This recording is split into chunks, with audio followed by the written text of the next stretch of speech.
Halo Sobat Sehat Kemayoran, apa kabar? Sehat kan? Kembali lagi kita berjumpa di acara podcast Ngetan, ngobrol tentang kesehatan. Ya, udah lama banget ya rasanya kita nggak ngobrol-ngobrol tentang kesehatan, karena memang beberapa bulan terakhir kita sama-sama tahu angka COVID masih tinggi dan kayaknya nggak tahu deh sampai kapan ya. Nah, di kesempatan kali ini saya ingin mengajak pada Sobat Sehat Kemayoran semua untuk dapat belajar bersama, untuk dapat melihat secara menyeluruh apa yang sedang terjadi di Indonesia dan juga mungkin di dunia, terutama tentang COVID-19 ini. Untuk itu saya memilih untuk dapat melihat melalui sisi ilmu medis. Nah, di kesempatan yang baik ini kita menghadirkan narasumber yaitu Dr. Fiblia, spesialis penyakit dalam. Nanti kita bersama beliau kita bisa ngobrol-ngobrol tentang COVID-19 dan juga yang lagi hits nih yaitu tentang vaksinasi COVID-19. Oke, tanpa berlama-lama kita langsung saja, ada di samping saya Dr. Fiblia. Halo Dr. Fiblia, apa kabar hari ini? Alhamdulillah, sehat Mas Budi. Alhamdulillah ya dok. Ini dok, saya dan juga masyarakat Indonesia pada umumnya, dan mungkin kalau masyarakat di dunia ya dok ya, itu pasti bertanya-tanya dok tentang isu COVID-19 ini. Kapan sih selesainya dok? Kok nggak selesai-selesai rasanya, apalagi di Indonesia nih kayaknya angkanya makin tinggi aja nih dok nih. Nah, kita pengen tahu nih dok, gimana pandangan Dr. Fiblia terkait perkembangan COVID di Indonesia ini dok, gimana? Pandemi COVID-19 masih memiliki insiden yang tinggi dan juga menyebabkan angka kesakitan serta angka kematian yang tinggi. Bukan hanya di dunia internasional, namun Indonesia juga mengalaminya. Untuk itu, pemerintah telah berusaha untuk mengeluarkan beberapa kebijakan yang bertujuan untuk mengendalikan insiden COVID-19 ini.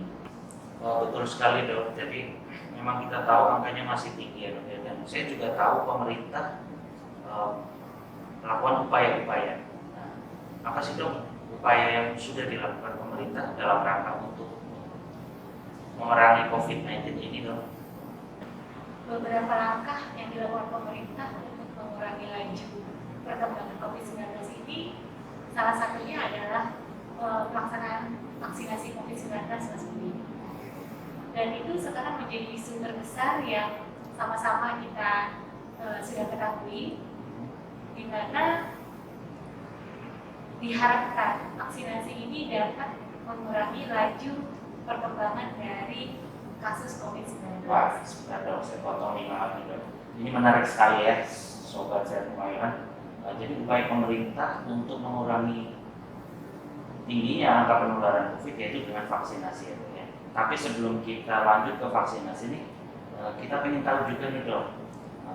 Jadi adakah langkah-langkah dalam kehidupan perilaku kita sehari-hari untuk dapat meningkatkan atau mencegah terjadinya penularan COVID itu sendiri dok? Bagaimana langkah-langkahnya? Jadi dalam rangka mencegah perkembangan COVID-19, selain tindakan vaksinasi, itu perilaku hidup sehat sangat penting Mas Budi. Di antaranya adalah melakukan 3M, yaitu dengan memakai masker, menjaga jarak, dan Mencuci tangan. Tapi juga yaitu perilaku hidup sehat tadi ya, kemudian 3M itu ya, menjaga jarak, memakai masker, dan mencuci tangan ya dok ya. Dan satu lagi itu mengurangi kerumunan ya dok ya, betul ya. Oke, nah selanjutnya nih dok, kita menarik banget nih Sobat Sehat Kemayoran pasti bertanya-tanya, yaitu tentang vaksin dok. Apa sih itu vaksin dok? Vaksinasi adalah salah satu tindakan untuk membentuk sistem imun tubuh. Vaksinasi ini Mas Budi termasuk tindakan yang aktif Mas Budi, di mana kita memberikan satu agen biologis yang nantinya agen biologis ini diharapkan dapat membentuk antibodi yang spesifik terhadap penyakit tertentu. Oh gitu dok. Jadi vaksin itu akan membentuk antibodi spesifik untuk penyakit tertentu. Kalau dalam hal ini adalah COVID ya, dok? Iya, Mas. Kemudian dok, kenapa sih kita harus vaksin? Diharapkan Mas dengan dilakukan vaksin ini, maka tubuh seseorang akan mampu membentuk antibodi yang spesifik terhadap virus dari COVID-19 sendiri. Seperti yang kita ketahui bahwa mekanisme terjadinya penularan dari COVID-19 adalah ketika seseorang terinfeksi, maka melalui percikan air liur atau distribusi droplet itu biasanya akan menjadi sumber penularan ke orang-orang yang sehat, Mas. Jadi ketika droplet ini masuk atau terpapar ke mukosa tubuh orang yang sehat, yaitu pada mukosa mata, pada mukosa hidung atau pada mukosa mulut, maka virus ini akan masuk ke dalam tubuh kita dan nantinya akan mengaktifkan sistem imun di dalam tubuh kita. Jadi Mas, sistem imun tubuh yang berperan pada saat terjadinya infeksi ini itu biasanya ada dua sistem imun, Mas. Yang pertama adalah sistem imun yang tidak spesifik, itu contohnya adalah air liur, air mata ataupun lendir di hidung. Itu biasanya dia akan berusaha untuk mengeradikasi virus tadi. Dan ketika sistem pertahanan yang non spesifik ini tidak mampu untuk mengeradikasi virus tersebut, maka tubuh tidak akan tinggal diam, Mas. Tubuh akan berusaha untuk mengaktifkan sistem imun yang kedua, yaitu sistem imun yang spesifik. Jadi sistem imun yang spesifik ini lebih elegan, Mas. Dia ketika mengenali adanya benda asing, dalam hal ini adalah virus COVID-19, maka dia akan menangkap virus COVID-19 itu dan akan membawanya ke dalam ke dalam jaringan limfoid, sehingga di dalam jaringan limfoid ini nantinya virus itu akan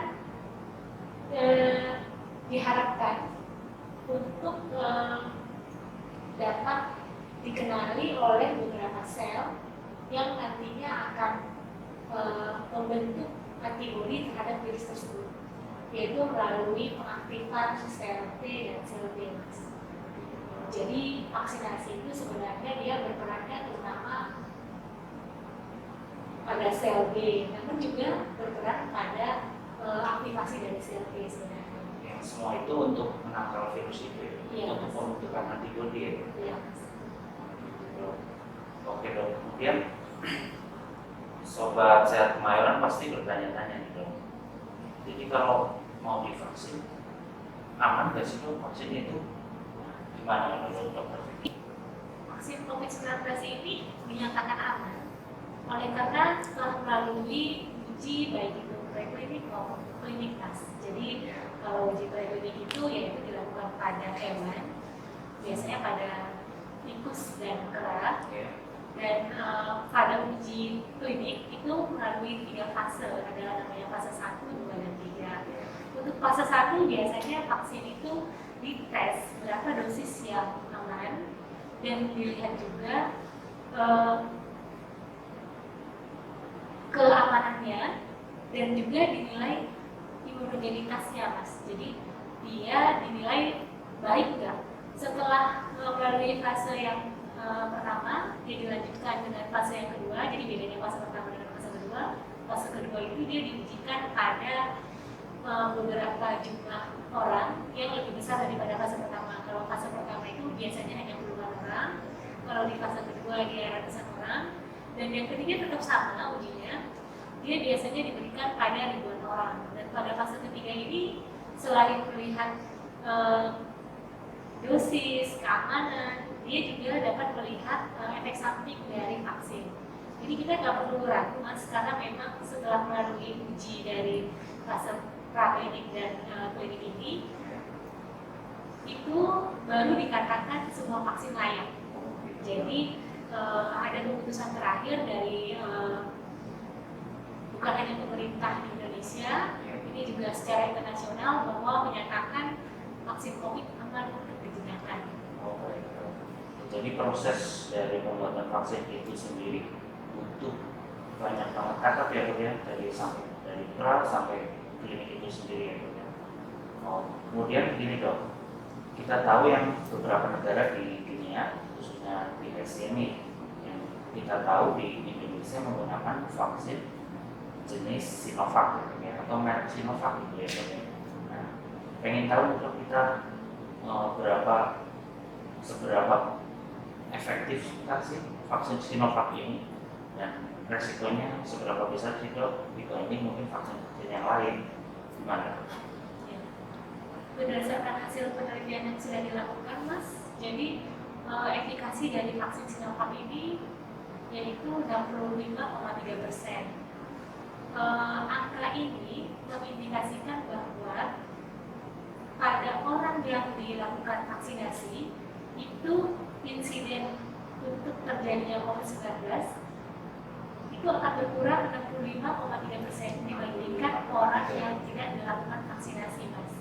Jadi merujuk pada kebijakan dari WHO bahwa dikatakan satu vaksin itu memiliki efikasi yang baik, yaitu jika di atas 50%. Jadi sebenarnya Sinovac sudah memenuhi sih, Mas. Dan kalau untuk membandingkan efikasinya dengan beberapa vaksin yang lain, itu efikasinya memang berbeda-beda Mas. Ya, jadi intinya karena Indonesia menggunakan Sinovac dan memang nilai efikasinya masih sesuai dengan rujukan WHO, jadi kita boleh Aman ya dok ya. aman. Oke baik dok, jadi vaksin itu sudah melalui tahap pra dan juga klinis ya dok ya. Tapi kita para sobat sehat kemayoran juga pengen tahu nih dok, apa sih kandungan dari vaksin itu? Kandungan vaksin COVID-19 itu terdiri dari beberapa platform. Ada yang menyebutkan platformnya itu berupa mRNA, ada yang berupa inactivated virus, ada juga berupa human adenoviral vector, dan ada juga berupa protein supplement. Intinya Mas, semua kandungan ini itu memang berasal dari komponen virusnya sendiri. Jadi virus itu kan punya struktur ya, Jadi bagian-bagian dari struktur itu yang merupakan bahan dasar dari vaksin COVID-nya. Ya. Selain dari struktur-struktur itu juga biasanya pada vaksin itu ditambahkan namanya adjuvan. Ya. Oh gitu ya dok ya. Selanjutnya dari pemberian vaksin ini apakah untuk semua orang atau ada kontraindikasinya dok untuk pemberian mungkin bagi lansia atau bagi kondisi kesehatan sasaran vaksin tertentu, bagaimana? Kontraindikasi pada pemberian vaksin COVID-19 ini itu yang pertama kita harus menanyakan beberapa hal Mas. Ya.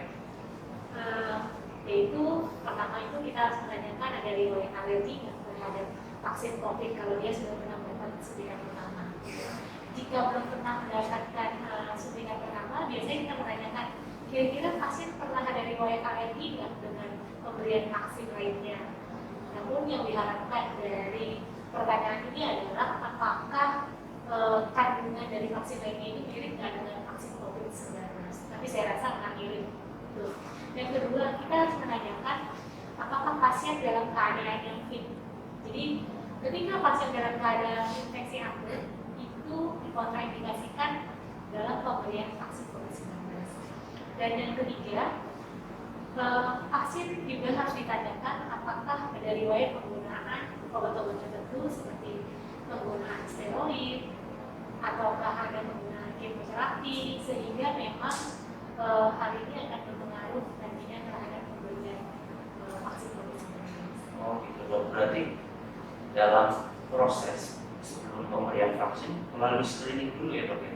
Ya. Jadi bagaimana kondisi seseorang sasaran vaksin ini dipastikan sehat gitu dok, nggak ada penyakit-penyakit kronis ataupun sedang konsumsi obat-obat seperti tadi yang dokter bilang itu ya.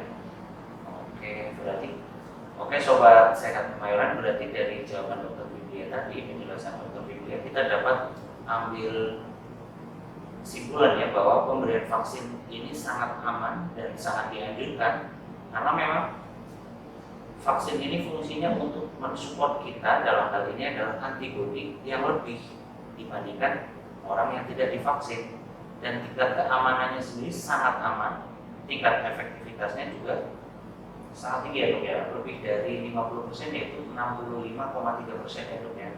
Nah tapi ini dok, ini ada pemikiran di masyarakat luas dok, ada anggapan kalau sudah divaksin pasti sudah kebal corona.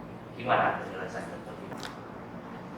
Pemberian vaksin COVID-19 ini tidak sepenuhnya dapat menyebabkan orang kebal terhadap infeksi dari COVID-19. Pemberian vaksin ini berperan untuk membentuk sistem kekebalan tubuh yang sampai saat ini masih belum bisa ditentukan dia bisa dapat bertahan berapa lama. Jadi minimal dengan adanya antibodi yang sudah kita yang terbentuk ini, maka seseorang itu ketika terinfeksi dia bisa menjadi tidak sakit, namun tidak bisa ditentukan berapa lamanya. Jadi anggapan masyarakat ini salah dong. Jadi kan masyarakat, khususnya masyarakat umum yang bukan medis, beranggapan kalau udah divaksin pasti udah kebal, nggak perlu pakai masker, nggak perlu cuci tangan, nggak perlu menjaga jarak dan lain-lain. Berarti anggapan itu salah ya dok ya? Ya, karena untuk pencegahan dari virus corona ini sendiri, Mas Budi, kita tetap usaha pertama adalah melakukan perilaku hidup sehat, dan yang kedua adalah melaksanakan vaksinasi agar terbentuk antibodi sehingga seseorang itu kebal meskipun tidak bisa dipastikan sampai kapan. Oke. Wah, makin menarik sekali ya dok obrolannya antara corona atau antara COVID-19 dengan vaksin ini ya dok ya. Nah ini dok, kebetulan saya dapat titipan pertanyaan dari Sobat Sehat Kemayoran, yaitu untuk survivor COVID-19 dengan antibodi alami kan hilang dalam 1-3 bulan. Sementara itu, bagaimana antibodi dari vaksin itu sendiri? Antibodi yang terbentuk dari tindakan vaksinasi ini diharapkan Mas Budi dia bisa bertahan lebih lama dan dengan jumlah yang lebih banyak atau dia lebih stabil, Mas Budi. Berbeda dengan antibodi yang diperoleh melalui proses infeksi yang terjadi secara alami. Ketika terjadi proses infeksi secara alami, maka antibodi yang terbentuk itu kita tidak bisa menentukan itu berapa karena tergantung dari grade keparahannya, Mas Budi. Sementara kalau dengan vaksinasi COVID diharapkan memang jumlah antibodinya itu relatif lebih sama, gitu. Dan namun sampai saat ini memang masih belum bisa ditentukan seberapa lama antibodi ini dapat bertahan. Masih belum ada waktu pastinya belum. Ya. Ini masih dalam penelitian juga Mas Budi. Jadi cuma disebutkan bahwa dengan pemberian vaksinasi COVID itu 2 kali, pemberian pertama itu hanya akan membentuk antibodi dalam jumlah yang kecil, dan setelah 14 hari berikutnya itu diperkirakan maka jumlah antibodinya akan menjadi lebih banyak, dan setelah 14 hari dari pemberian kedua itu akan mencapai nilai antibodi yang tinggi, Mas Budi. Namun memang belum diketahui itu dapat bertahan sampai seberapa lama. Jadi tahap pemberian vaksin itu sendiri melalui 2 tahap penyuntikan ya dok ya. Jadi setelah disuntik kemudian melalui 14 hari terlebih dahulu, terus kemudian suntik yang kedua, kemudian evaluasi 14 hari kemudian ya, untuk mendapatkan antibodi yang diinginkan, gitu ya dok ya. Namun memang Mas Budi tidak lazim kita melakukan pemeriksaan antibodi itu pada saat setelah penyuntikan, karena memang ini hanya diperlukan untuk uji-uji klinis, Mas Budi. Jadi kalau untuk kita sendiri, yang jelas kita harus berkeyakinan bahwa antibodi itu sudah terbentuk di dalam tubuh kita. Ya. Apalagi dikasih vaksin, berpikir positif, insya Allah jelas antibodi akan produksi ya Dok ya. Oke, sobat sehat Kemayoran, gimana nih, kan udah dijelaskan begitu rincinya tentang vaksin ini. Satu, aman, kedua efektif 65,3% ya Dok ya. Kemudian sebelum disuntikan juga di screening dulu bahwa sasaran vaksin ini betul-betul dalam kondisi sehat ya, tidak sedang ada konsumsi obat-obatan maupun penyakit kronis dan lainnya. Jadi untuk sobat sehat Kemayoran, tidak ada alasan untuk takut divaksin. Itu ya Dok ya? Ya. Oke, sobat sehat Kemayoran, alhamdulillah kita sudah banyak ngobrol-ngobrol, sudah banyak mengkaji ilmu dari Dr. Fiblia, mulai dari COVID-19, perilaku hidup sehat, dan juga tentang vaksin COVID-19. Harapan kami setelah teman-teman menyaksikan video ini adalah tetap positive thinking, bahwa kita semua dapat melewati pandemi COVID-19 dengan baik, dengan catatan teman-teman di rumah harus tetap menjaga 3M ya Dok ya, dan protokol kesehatan, dan juga bersama-sama mensukseskan program vaksinasi COVID-19. Terima kasih Dr. Fiblia, mari kita tutup acara ini. Vaksin aman, sehat untuk semua. Nah, itu tadi adalah podcast Ngetan seri kelima bersama dengan RSUD Kemayoran, membahas tentang COVID-19 dan juga vaksin COVID-19. Semoga video tadi bermanfaat untuk sobat Kemayoran ya. Dan jangan lupa like, subscribe, dan share untuk keluarga kalian semua dan juga untuk rekan-rekan kalian semua. Sampai jumpa di podcast Ngetan selanjutnya.